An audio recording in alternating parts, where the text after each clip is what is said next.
Good morning बच्चों। आज हम करने जा रहे हैं अपनी worksheet number 39 subject science class 9th। हमारी डेट 2 अक्टूबर के लिए। तो चलिए शुरू करते हैं। जैसा कि हमने कल अपना पाठ शुरू किया था बल तथा गति के नियम। तो कल हमने देखा कि बल क्या होता है, कैसे बल लगता है और जो घर्षण बल है वो क्या होता है। ठीक है, आज हम पढ़ेंगे गति के नियम। गति का पहला नियम हम पढ़ने जा रहे हैं आज। ठीक है, तो सबसे पहले आपके लिए क्वेश्चन है कि आपको ये बताना है कि जब भी आप चलती बस में बैठते हो तो ब्रेक लगने पर हम हमेशा आगे की तरफ हमें झटका क्यों लगता है। ठीक है, ये आपको बताना है। तो देखो इसका आंसर क्या है कि इसका आंसर है न्यूटन की गति का पहला नियम, जो कि आज हम पढ़ने जा रहे हैं।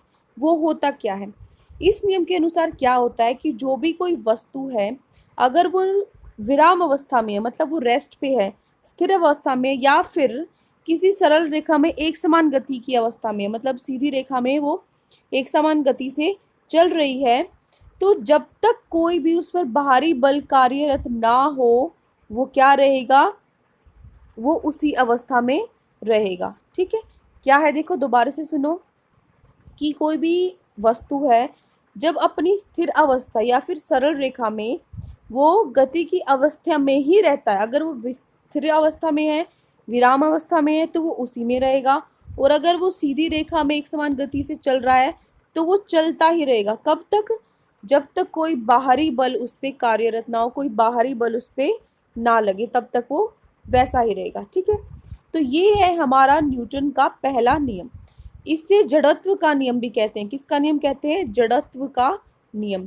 तो जड़त्व क्या होता है देखो, जब किसी भी वस्तु का प्राकृतिक गुण, उसकी नेचुरल टेंडेंसी है, मतलब नेचुरल है, वो अपने आप हो जाता है, तो कोई प्राकृतिक गुण है जो उसकी विराम या गति की अवस्था में परिवर्तन का विरोध करता है। मतलब अगर उसकी जो स्टेट है वो बदल रही है, अगर वो गति में है, अगर उसको कोई रोकने की कोशिश कर रहा है या फिर वो रुका हुआ है और उसको कोई चलाने की कोशिश कर रहा है, तो वो उसका विरोध करता है, उसको रोकने की कोशिश करता है कि ऐसा ना हो। ठीक है, वह क्या होता है? जड़त्व कहलाता है। क्या होता है जड़त्व? जो हमारा ये न्यूटन का पहला नियम है यही बताता है जड़त्व की जो कोई भी पोजीशन है, एक कोई भी वस्तु है, वो जिस अवस्था में वो उसी अवस्था में रहना, ठीक है, जिस अवस्था में रहता उसी अवस्था में रहना, उसके इस गुण को हम क्या बोलते हैं? जड़त्व। ठीक है, मतलब अगर वो रेस्ट पे, अगर वो विराम अवस्था में है तो विराम में रहेगा, अगर वो मोशन है, गति की अवस्था में, तो वो गति ही करता रहेगा। ठीक है,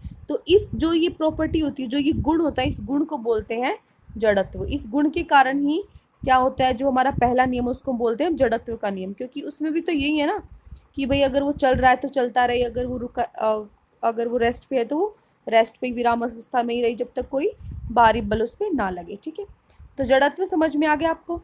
अब देखो एग्जाम्पल, कोई भी चलती बस में सब कुछ क्या होता है? गतिशील होता है। ठीक है, गतिशील अवस्था में होता है, चल ही रहा होता है, लेकिन अचानक से ब्रेक लगने पर बस रुक जाती है। लेकिन हमारे शरीर का ऊपरी भाग जो बस के साथ गतिशील था, ठीक है, वह बस में ब्रेक लगने पर भी बस की दिशा में क्षण भर के लिए गतिशील रहता है। मतलब क्या कह रहा है कि मान लो कोई बस चल रही है, ठीक है, आप बस में बैठे हो, तो आपके लिए आप किस में हो? मोशन में हो, गति में हो। ठीक है, तो अगर आप गति में हो और एकदम से क्या ब्रेक मार देता है वो बस वाला, बस ड्राइवर ब्रेक मार देता है, तो मैंने बताया था जड़त्व की वजह से, जो आपका जो पहला नियम है जड़त्व का, उसकी वजह से जो आपकी पोजीशन, जो आपकी अवस्था, आप उसी में रहना चाहोगे। आप चल रहे थे तो ब्रेक लगने के बाद भी आप ये चाहोगे कि मैं चलता ही रहूं, तो इसीलिए आप एकदम से आपको आगे की तरफ झटका लगता है, क्योंकि आप आगे की तरफ बढ़ रहे थे और अभी भी आप आगे की तरफ बढ़ना चाहते हो। तो थोड़ी देर के लिए, क्षण भर के लिए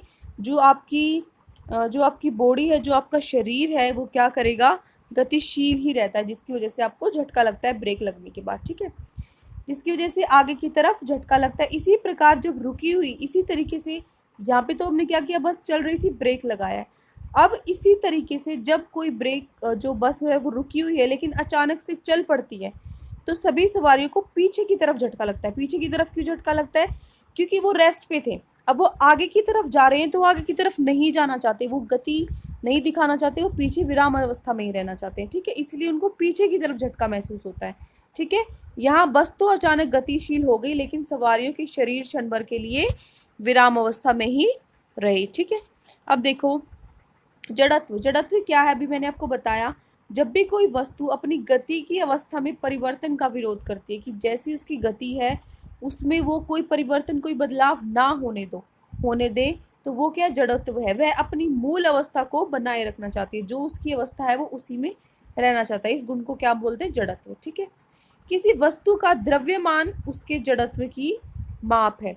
कैसे पता लगेगा कि किस चीज़ का जड़त्व ज़्यादा है, किसी का कम है, तो उसके द्रव्यमान से हम क्या पता लगा सकते हैं कि उसका जो जड़त्व है वो ज़्यादा है कि कम है। कैसे पता लगाओगे द्रव्यमान से, तो देखो कोई भी भारी वस्तु है ना, तो भारी वस्तु का जड़त्व हल्की वस्तु से ज़्यादा होता है। मतलब कि अगर भारी अवस्था है तो जड़त्व भी ज़्यादा होगा, और अगर हल्की है तो जड़त्व कम होगा। ठीक है। तो जिसे हिलाने के लिए अधिक बल की आवश्यकता होगी। मान लो कोई जिस भारी है कोई चीज़, तो उसको हिलाने के लिए आपको ज़्यादा जोर लगता है, इसीलिए क्योंकि वो रेस्ट में ही रहना चाहता है। ठीक है, जो भारी है, तो इसलिए भारी को ज़्यादा बल की ज़रूरत होती है। तो जड़त्व क्या है, अपनी जो स्टेट, अपनी अवस्था उसको बनाए रखना। ठीक है। अब देखो उदाहरण, न्यूटन की गति के पहले नियम पर आधारित कुछ घटनाएं। देखो, पेड़ की शाखा को तीव्रता से हिलाने पर पत्तियों का झड़ना। जब भी आप पेड़ को बहुत तेज से हिलाते हो, जो पत्तियां वो टूट जाती हैं। ठीक है, अलग हो जाती है उससे। वो किस वजह से होता है, न्यूटन की पहले गति नियम के अनुसार। जो गाड़ी की अवस्था है उसमें कोई परिवर्तन हो तो सवारियों को आगे या पीछे गिरने का झटका लगना, ये भी क्या है, न्यूटन की गति के पहले नियम पर आधारित है ये भी।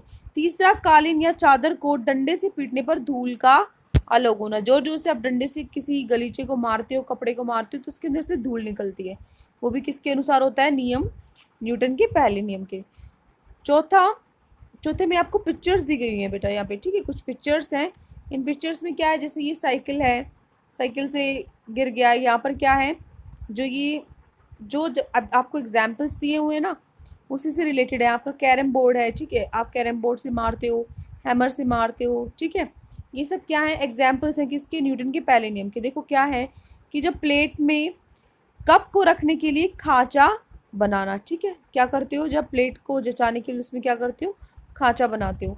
मिस्त्री का हथौड़ी को उल्टा ठोकना इत्यादि, ये सभी किसके एग्जाम्पल हैं, न्यूटन के पहले नियम के।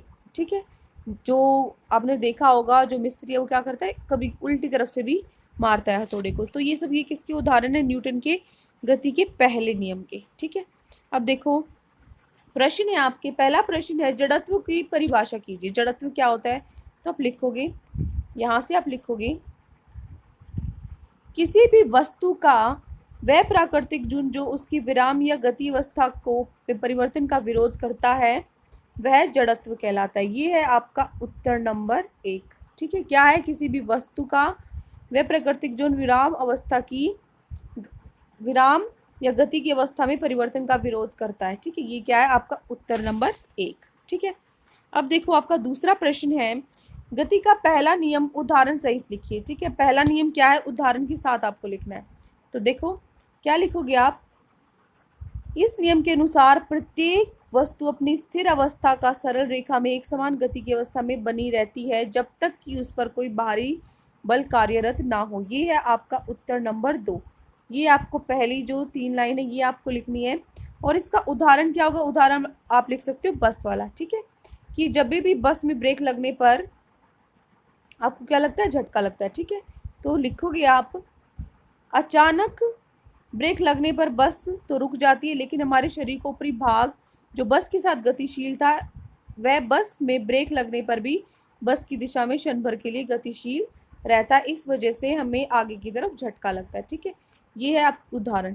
तो ये सारा आपको लिखना है। अगर आपको ये बड़ा लग रहा है उदाहरण, तो नीचे जो आपके ये पॉइंट्स थे, अगर इसकी जगह आप कुछ और भी लिखना चाहते हो, तो आप जो नीचे ये पॉइंट्स है ना, ये इसमें से कोई एक एग्जाम्पल लिख लो। ठीक है, ये भी इसके उदाहरण है। अब देखो थर्ड प्रश्न है आपका, किसी रुकी हुई बस के अचानक गतिशील होने की स्थिति में उसमें खड़ी सवारियां किस तरह झटका महसूस करेंगी, कारण स्पष्ट कीजिए। तो कैसा झटका लगेगा, जब भी वो चलना स्टार्ट करेगी, तो आप लिखोगे कि जब रुकी हुई बस अचानक से चल पड़ती है तो सभी सवारियों को पीछे की तरफ झटका महसूस होता है। उसने पूछा था कहाँ झटका महसूस होता है, तो पीछे की तरफ। ठीक है, यहाँ बस तो अचानक गतिशील हो गई, लेकिन सवारियों की शरीर क्षण भर के लिए विराम अवस्था में ही रहे। ठीक है, क्यों रहे, न्यूटन के पहले गति के नियम के अनुसार। ठीक है, ठीक है। तो आप लिखोगे रहे न्यूटन के गति के पहले नियम द्वारा। ठीक है, या फिर अनुसार आप लिख सकते हो। ठीक है, ये हो गया आपका उत्तर नंबर जो 3 है। कहाँ से लिखोगे? जब रुकी हुई बस से लेकर आप कहाँ लिखोगे? विरामावस्था में रहे न्यूटन के गति के पहले नियम के अनुसार। नियम के बाद यहाँ पे लिख लेना के अनुसार। ठीक है, अनुसार। ये हो गया आपका उत्तर नंबर 3। अब है प्रश्न नंबर 4। प्रश्न नंबर 4 में देखो आपको बताना है कि निम्न में से किसका जड़त्व अधिक होगा। ठीक है, किसका ज्यादा होगा जड़त्व? मैंने बताया था जो भारी है उसका जड़त्व ज्यादा होगा। अब यहाँ पर है देखो, कार और बस। कार और बस में से कौन भारी है? बस भारी है तो बस का जड़त्व ज्यादा होगा। फिर है साइकिल और मोटरसाइकिल। कौन भारी है? मोटरसाइकिल, तो मोटरसाइकिल का जड़त्व होगा। फिर है ठेला गाड़ी एवं रेलगाड़ी, तो कौन सा ज्यादा भारी है? रेलगाड़ी, तो क्या होगा? रेलगाड़ी। फर्स्ट का आंसर है बस, सेकंड का है मोटरसाइकिल और तीसरे का है रेलगाड़ी। ये हो गया आपके चौथे प्रश्न का उत्तर। ठीक है, आपको 4 प्रश्नों के उत्तर दे दिए गए हैं और आपको ये भी बताया गया है कि जो न्यूटन का पहला नियम वो क्या है। बहुत ही आसान है आज की वर्कशीट, बिल्कुल, क्योंकि आज की वर्कशीट में सिर्फ एक ही कॉन्सेप्ट है आपका कि भाई कोई भी चीज़ है, कोई भी वस्तु है, वो अपनी अवस्था में रहना चाहती है। अगर वो चल रही है तो चलते ही रहना चाहती है, और अगर वो विराम अवस्था में है, रुकी हुई है, तो वो रुकी ही रहना चाहती है। बस ये है पूरे की पूरी वर्कशीट में आज की। और ये क्या है? जो न्यूटन का पहला नियम है। ठीक है, तो आई होप आपको अच्छे से समझ में आ गया होगा। लेकिन फिर भी आपको कोई डाउट है तो आप कमेंट्स में हमसे पूछ सकते हैं। और अगर आपको हमारी वीडियो अच्छी लगे तो प्लीज़ हमारे चैनल को सब्सक्राइब करें। Thank you and have a great day.